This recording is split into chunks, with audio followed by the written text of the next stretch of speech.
Retorno, me abrigo em Buda, retorno, me abrigo no Dharma, retorno e me abrigo na Sangha. Lá, gente, Monge Yaku-san, hoje eu estou fazendo uma pausa naquela série do Bodai Satashi Shobo, que é aquela série de 4 atos extraordinários de um Bodhisattva, porque eu decidi falar de algo que tem muito a ver com o momento atual de pandemia, porque afinal de contas, né, eu sou da saúde, né, eu sou médico e monge, e circulando aí no meu trabalho, achei que era importante falar desse assunto. Então eu vou falar um pouquinho sobre o Zen e as fases da perspectiva da terminalidade da vida, né? A perspectiva da morte, qual é a relação. E tem tudo a ver, porque a gente vê, eu acho que falar um pouco do Zen é falar da natureza humana.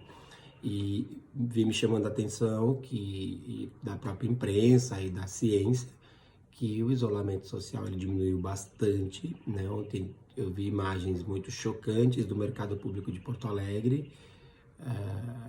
Até escutei colegas brincando assim, as pessoas vão comer bacalhau com corona, porque é bem isso, assim, pessoas amontoadas disputando o peixe do dia de hoje, né? Hoje que é uma data que requer reflexão, que requer introspecção, né?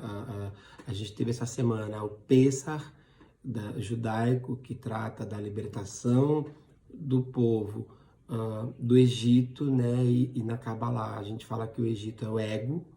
Então essa libertação do ego, ela se faz necessária, se faz importante, então a tomada de uma nova perspectiva. E hoje é uma data que a gente fala de Jesus de Nazaré, né? Que faleceu, que foi um exemplo, e a gente acha que anda matando Jesus de Nazaré diariamente. A gente segue matando com tantos equívocos, tantas opiniões equivocadas. Aliás, a gente vive uma ditadura de opiniões, né? E acho que é uma grande reflexão que a gente tem que fazer. Mas o que eu vim falar hoje é de algo aí como médico, né? Com uma vivência e uma formação em tanatologia, que a parte da ciência que estuda luto, né, e processos de morrer.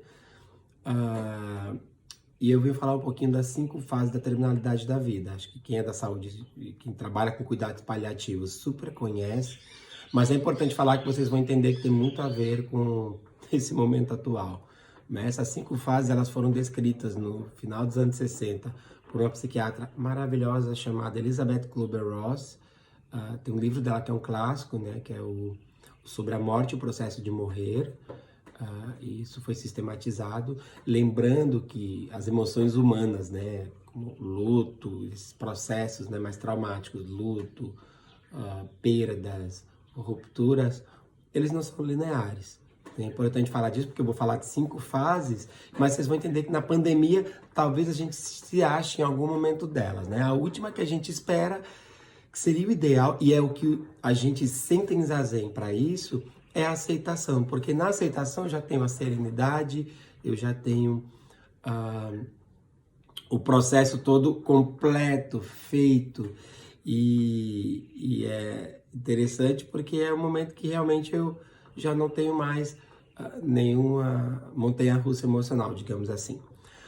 As 5 fases da terminalidade da vida e do processo de morrer, gente, são a negação e o próprio isolamento, a raiva, a barganha, a tristeza e a aceitação. A negação é o momento que a gente super tá vendo, né? A pessoa, ela... um termo que eu uso é fingir demência. A pessoa finge demência, finge que nada tá acontecendo, não é comigo.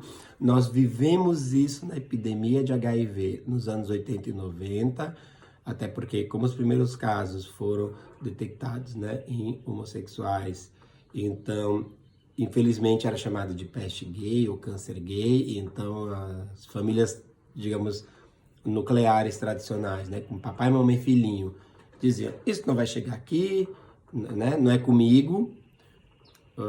Coronavirose, a gente viu que isso aconteceu porque se falava primeiro de idosos e doenças crônicas, então ficou na coisa do morre só velho, e agora a gente vê pessoas economicamente ativas, a gente vê crianças, a gente vê nós da saúde que estamos expostos diariamente a risco. Então a negação ela acontece, e o isolamento aqui é na perspectiva de a pessoa não querer falar sobre isso, né?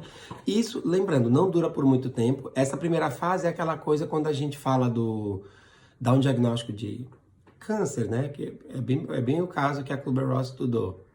A pessoa fala, não acredito, né? O fulaninho tá na UTI, não acredito.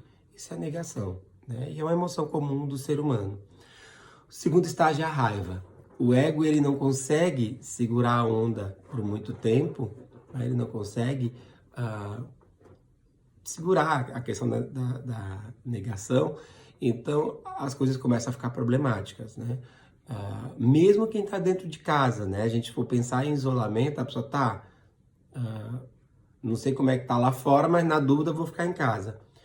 Dentro de casa, com tédio, né? Tem um fenômeno estressor chamado cabin fever, que é muito estudado, que é uma reação quase que claustrofóbica, né? A pessoa está presa, confinada, e de repente ela começa a ficar estressada, né? Mesmo. É uma reação de distress, né? Um incômodo gigantesco, semelhante a uma claustrofobia. E aí a pessoa tem sentimentos, uma disruptura emocional. Então a pessoa vai ter revolta, raiva, inveja, ressentimento. Então, são todos esses sentimentos porque tem a questão da revolta, seja porque a pessoa no fim acredita que é real, seja porque alguém da proximidade adoeceu, né? Eu já vi aí, tem parentes de amigos meus que morreram já, então é muito real. Como eu tô falando, a gente viu isso com HIV, H1N1 foi um pouco mais brando, mas a gente sabia que as pessoas morriam, eu atendi muitas pessoas, eu atendi pacientes que morreram, eu mesmo tive H1N1 em 2009, então foi mais sério, mas a virulência do Covid-19 ela é muito maior, ela é muito mais intensa, ela está sobrecarregando os sistemas de saúde no mundo todo. Então, enfim, tem avisos aí do Ministério, então não é lorota, não é lenda urbana. Parem de achismo, por favor. A gente entra muito na questão da opinião e eu tava brincando, né? Duvide de tudo, inclusive da minha opinião. Vocês acharem que o que eu tô falando é bobagem, pesquisem na pior das hipóteses, né? Eu não vou dizer para rechaçar, mas antes de rechaçar, deem uma pesquisada. Olhem, observem, sabe? Google tá aí para isso.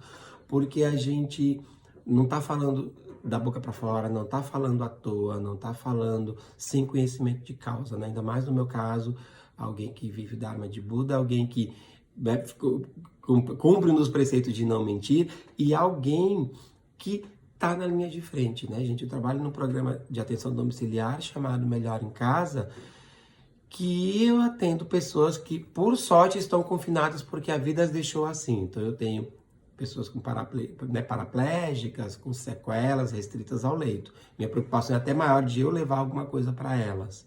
Mas mesmo assim, tem os cuidadores. Eu já vi cuidador meio que saindo, quebrando isolamento. A gente tem que falar com esses cuidadores. Olha, tu vai trazer coisas para dentro de casa. Então é muito complicado, porque são pacientes que têm um grau de complexidade maior.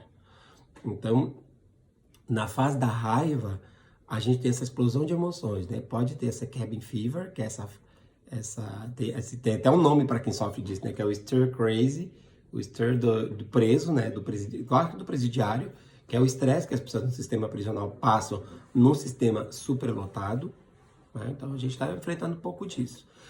O terceiro estágio é a barganha, quando a pessoa viu que, assim, tentei resolver com raiva, tentei resolver fingindo demência, não adiantou, a pessoa começa a barganhar. E a pessoa barganha com tudo. Barganha com Deus, agora eu vou colocar máscara. E aí, infelizmente, às vezes é tarde demais, né? É o que a gente acaba tendo que fazer pensando em epidemia de HIV, né? Uma vez que a pessoa adquiriu, uma das medidas, obviamente, ela vai ser obrigada a manter relações com preservativo. Ela não usou antes, vai ter que usar depois como, né, redução de danos, até para evitar também que ela contraia alguma coisa. Então isso acaba sendo barganha. Mas a barganha é muito maior com a questão de Deus, né? É alguém que, por exemplo, de repente foi diagnosticado com câncer de pulmão e decide parar de fumar agora. Digamos um pouco tarde demais.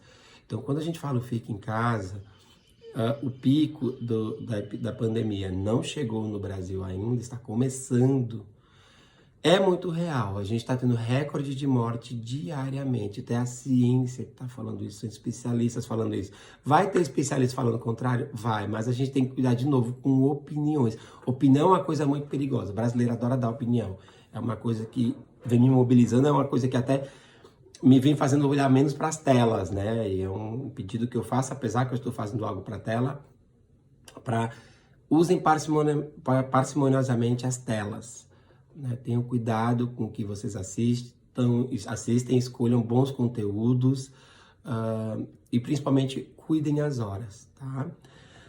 O quarto estágio, né? Saiu da barganha, tentei negociar com Deus, fazer promessa, fazer tudo, não deu, vamos para depressão.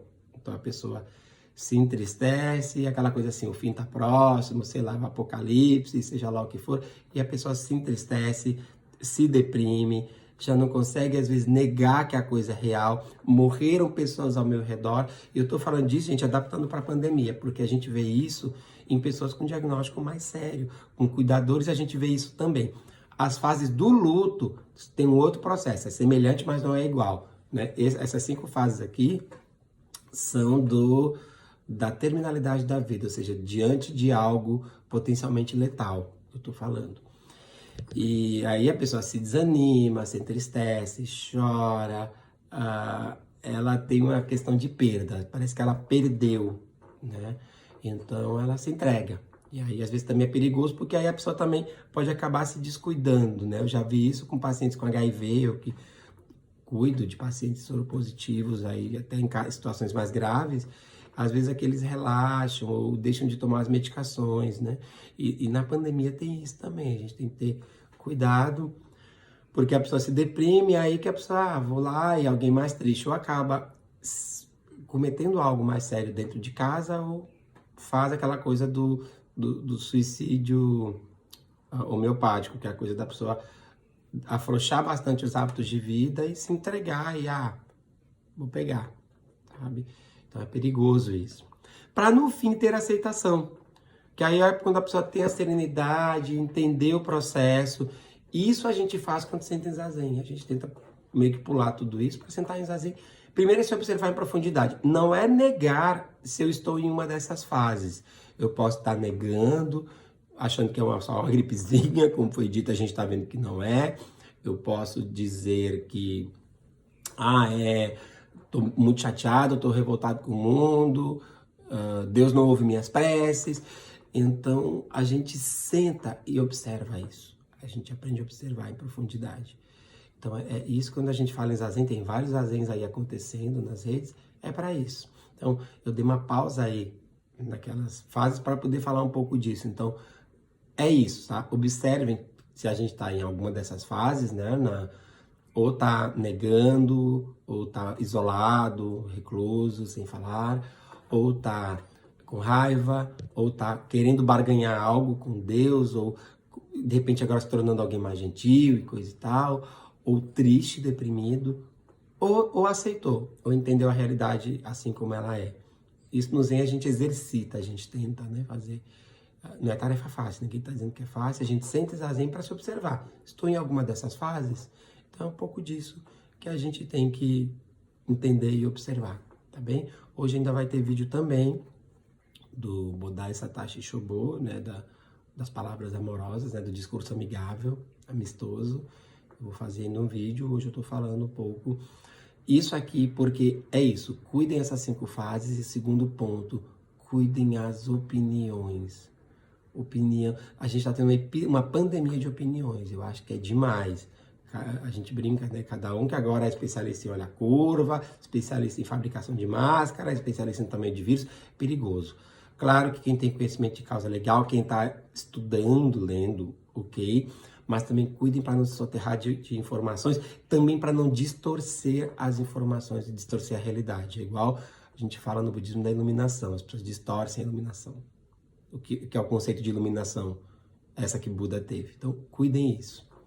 Que os méritos de nossa prática se estendam a todos os seres, que possamos todas e todos nos tornar o caminho iluminado.